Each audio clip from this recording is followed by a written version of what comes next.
he just listen. This is what He's not happens. making any This is what sense right now. happens.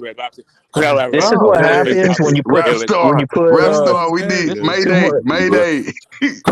This is crazy, This is bro. what happens when you put too much sugar in your Kool-Aid, man. Oh my god! Hey, Dude, we he just need said we need Canelo is ref not star. the face of the worst, and then we're asking him to explain. Hey man, we got a great month of boxing. Let's talk boxing. We got a great month coming up for great fights. Yeah, he's ruined it, bro. Let's talk boxing, man. It's your Sammy boy, Sosa, go ahead. Star Boxing, back again. What? Oh yeah, we got the Keith Thurman #1 fan in the house. All right. Gosh, these guys are just today morons. I'm here to talk about Is that Kevin Hart? Is that Kevin Hart? We fought Floyd Mayweather to and talk that's about good. Dude, what is this guy doing, man? You gotta boot this guy, man. This guy's Can we being talk about Virgil insane. Ortiz and Roman Villa?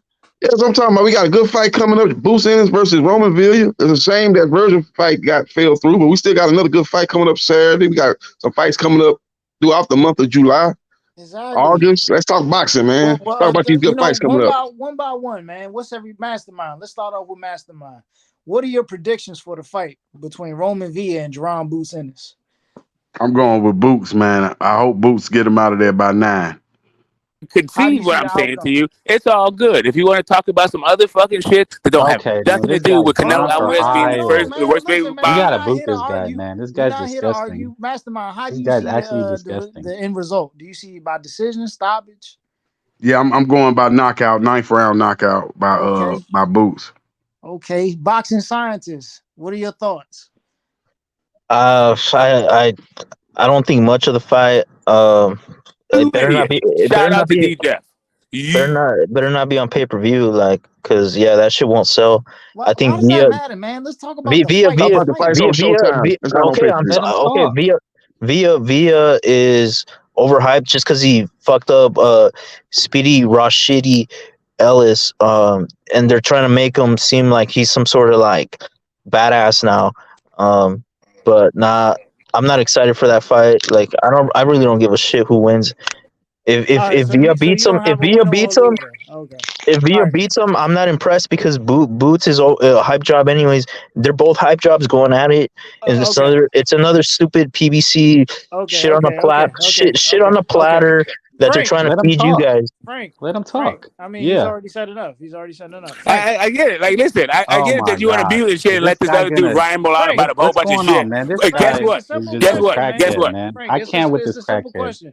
Frank, no, this crackhead keeps interjecting. Frank, who do you have in the fight, and what do you think the decision will be? Well, it's 11-1 underdog, so there's nothing's gonna happen. Boots is gonna probably beat them decisively, maybe 10. Who gives a fuck about Villa? Really, who gives a fuck about? Okay, see, man. Who gives a fuck about Villa? Guys is disgusting. So GT clearly thinks Jerron Ennis is gonna win. All right, JB. Yeah, I think Jerome Boots Ennis is going to win, man. I think this is a better stylistic matchup than his last fight versus Karen, who didn't want to engage. He got on his bicycle and did a Lance Armstrong, ran around the ring, didn't sit down on no punches. The thing about Villa, he going to bring the pressure. He going to be right in his face, bringing the mental and physical pressure, and he's going to be trying to go to the body. He's going to be trying to break him down, man, and probably try to take over the fight in the second half of the fight. But I just think the skill level advantage for Jerome Boots Ennis is a big gap in that situation. He's gonna be able to control him with the jab, combinations, and I think he's got enough power to kind of make him a little bit more hesitant. I don't think he's gonna be able to walk him down like he did with Rashidi Ellis because Boots Ennis is a much more powerful puncher than Ellis is. So I like him to win by unanimous decision. I believe Villa has probably one of the best chins in boxing, so I don't think Boots stops him, but I think he wins a unanimous decision, something like 11-1, something like that. Oh, you don't think he's gonna stop him? Now, Villa got a good chin, man. He took some shots from Rashidi Ellis. Now, Boots Ennis got good power, but he's got real good power, man. It's gonna be interesting to see that. But I think Villa got a real good chin, man. I think he'll be able to hold up, man, and make it to the last bell. Yeah, because like you said, Charlo and Canelo, they got the best chins in boxing. They ain't never been down, had they? Yeah. They ain't never. Charlo's been down. He have. Charlo been down early in his career. Charlo only been knocked down once. Oh, okay. I ain't know. Yeah, 154. Yes, sir. Yeah. So it's gonna be interesting. They got a pretty decent card too up in the Atlantic. Let's go to the co-main on the undercard. Edwin De Los Santos versus Joseph Adorno. That's gonna be a good fight. It's gonna be a good one. Yeah, it's gonna be a good one, man. That's gonna be a fan-friendly fight. That's gonna be a fight where them guys gonna be throwing some blows, man. That fight can happen in a phone booth. It's gonna be a good fight, man. De Los Santos versus Adorno. Yeah, so I think Adorno gets knocked out. You think Adorno got knocked out? Okay. Yeah. If Adorno doesn't get knocked out, then Villa gets knocked out. I'm not gonna lie to you. Or I can see a Villa upset. You know what I'm saying? If it's depending on. One thing about Vinny, he got to get a little bit started a little bit early. He almost waited too late to get going against Rashid Ellis, but he was able to get them 2 knocked down. He was able to get the decision, but he going to have to get started a little early. He can't do that with Boost, man. Boost will wash him if he gets started slow like that, which I think won't happen. Villa has to he has to work the body the entire fight. He can't fight upstairs because Villa throws a lot of arm punches, and a guy like Jerron Ennis, who's a little bit quicker, and he likes to counter punch. So you can't give him an opportunity to counter punch upstairs. So you're gonna have to work his body, you know what I'm saying, break him down. So that way you could get him out of there at least, or you know what I'm saying, get a knockdown. Yeah, that's what he's gonna do. Work that body. That'll be able to try to take his legs away in the second half of the fight. So he definitely got to invest in the body early and hopefully wear him down. Hope he pay dividends in championship rounds. Maybe he can get a surprising stoppage. So so we'll see, man. It's a very interesting fight. I would say this is Boost Ennis' toughest opponent. Maybe Lipinets is, you would say he maybe was a little bit more accomplished than Villa was, but I think Villa is actually a natural welterweight, unlike Lipinets, who was a guy that was coming up from 140. So this probably is Boost Ennis' toughest test. So it's going to be a good fight, man. It's going to be in Atlantic City, not too far from where you're from, Philadelphia. I think they're trying to do like they did with Bernard Hopkins. In his career, he had a lot of his big fights in Atlantic City. So I think they're trying to build a fan base down there. I was actually trying to go to that fight, man, but I'll be working Saturday. Yeah, are you from the East Coast? I'm in Maryland, but yeah, you ain't nowhere from there. Yeah, driving. That's where Sugar Ray Leonard from, ain't it? Maryland. Yeah, I used to be at his gym. My old coaches used to train with Sugar Ray. Yeah, he was a great gold medalist. You remember he won the gold. What's crazy is the days I didn't go to the Sugar Ray Leonard gym, he would be at the gym, and I'd be pissed because I'm like, on those days I'd be like, man, I should have went to. I was thinking about going to the gym and I didn't go. Yeah, I went to. We fought in the Astrodome against Ayub Kaluli when he went up to 154 after he won those belts and beat Hearns at 147. He went to 154. He fought Ayubi Kalula, man. I went to his sparring at the Astro Arena right next to the Astrodome. And he was sparring and stuff, but you can tell he was working on some things because his sparring partner actually was doing some good work against Sugar Ray from what I was seeing. I was like, man, he's doing some good work, man. He's working Sugar Ray on the ropes and stuff, but I think Sugar Ray was probably trying to work on some stuff and stuff like that. He eventually started showing some of his talent and stuff like that, man. But I actually went to the fight later on that week, that Saturday night, and he was able to beat Ayub Kalula. I think he stopped him like it was like back then they had 15 rounds. I think he stopped him in maybe the 13th or the 14th. It was in the championship round. I can't remember. He was able to stop. But Ayub Kalula gave him a tough fight though. But Sugar Ray was in his prime at that time, coming off a big win over Hearns, over Thomas Hitman Hearns. But that's true. The sparring partners be some of the best fighters in the world, though. Because remember, Riddick Bowe used to, Holyfield used to beat up on Riddick Bowe. That's why he thought he could beat him. Yeah. They had some epic sparrings. Yep. That's what happened, man. These guys come up. Larry Holmes, that motherfucker ain't never lose a fight. 48-0. He was sparring with Muhammad Ali, beating his ass. Yeah, you give Muhammad Ali some good work. Yep. Yeah, that's why he all fucked up, man, fucking with Larry Holmes. Why? Man, you got him sparring guys better than he fighting. Yeah. Mm-hmm. It's gonna be an interesting fight this Saturday. I'm just glad we had two fights. I was thinking about these two. I was like, man, I hope these fights don't end up happening at the same time, the main event. But I think Dirk got in here the other day saying that the zone card was gonna start a little bit earlier, so the main events would have not been starting at the same time. But now that the fight got canceled, still we got another fight that we can watch. So that's the only good thing about having two cards on two different platforms on the same night. If one of them get canceled, you can still watch the other. So that's a good thing. So do you think they still sparring Crawford and Spence, or you think they eased up on the sparring by now? Now, yeah, I think they still sparring. They probably gonna have a good sparring. Then they gonna get into next week. I think after next week, they're gonna start winding down. They can probably do a little light sparring, and they're gonna start basically winding down the training camp. So, but I think they still in the midst of training camp right now. I think they still trying to get to that peak, and then I think, like I say, probably after the 15th, get to that that 16th through the 21st week, the week before the week, I think they'll start winding down then. And Tip, like I told you, Tip, best fight in boxing history. Greatest matchup since Tito Trinidad, Oscar De La Hoya. You remember, Tip? What fight? Spence Crawford. Oh man, fuck out of here, man. Man, why you not JB, you better tell him he underestimating how great this about to be epic. Listen, I'll be watching the fight, but you know what I'm saying? Me using my Thurman bias, I'm not gonna give the fight the praise that, you know what I'm saying, it probably should deserve, or what people think it deserves. You know what I'm saying? But just remember, Thurman still gonna get his credit because he still get to fight the winner. Nah, the winner gonna move up to 54. And the loser can activate the rematch clause. He got a 30-day to activate the rematch clause. So they're gonna try to get that fight in, the rematch, by the end of the year. Listen, when I tell y'all, both these dudes, one of these dudes should have fought Thurman. They gonna fight him. Tell him, JB, they not gonna retire without fighting. He's gonna fight one of those guys before he retire. All right, listen. What would it mean if these dudes fight at 54? It would mean nothing. Dude, I'm streaming that shit. This is a scam.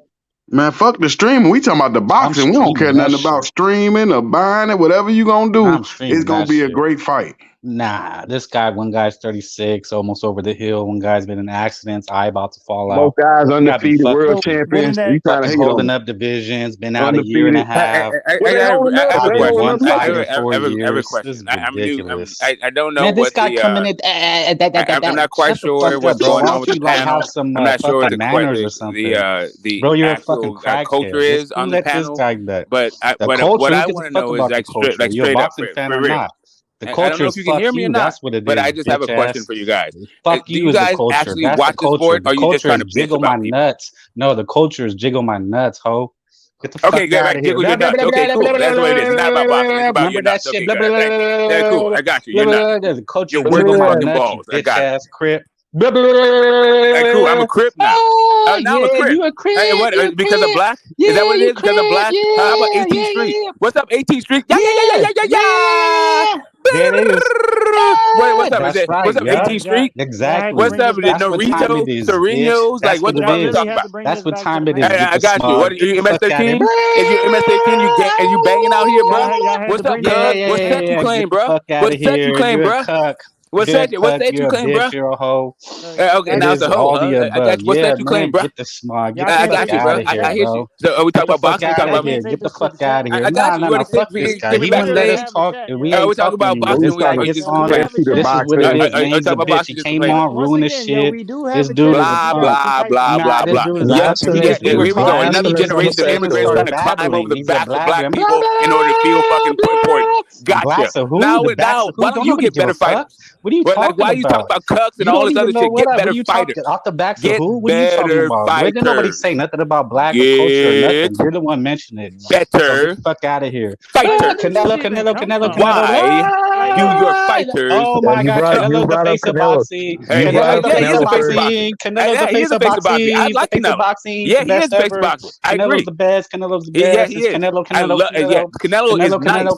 Canelo is the second most skilled boxer right now. Canelo's nice. It's all about Virgil. Virgil. Virgil. Zapata. No, Virgil might not ever box again. You know what I'm saying? Virgil might never box again. I don't know what the hell it is about Mexican shit. Get better fighters. What's the culture? I don't know. What's the culture? Get better fighters. But Floyd, oh my God, nobody care about Floyd. Who the fuck mentioned Floyd? He's the worst face. Floyd is the worst face of boxing ever. He ruined the fight. He's the one that started. I know that you're very fucking proud about your ethnic fucking pride. Get blah blah blah blah blah blah. Canelo, blah blah blah blah blah. That's what you did earlier, right? Tip, help us again, Tip. You gotta fix it again, Tip. We're having a good boxing discussion. Having a nice conversation, gets in. Yeah, I got you. Next nice conversation before somebody introduce facts. You know what I'm saying? Until somebody introduce facts.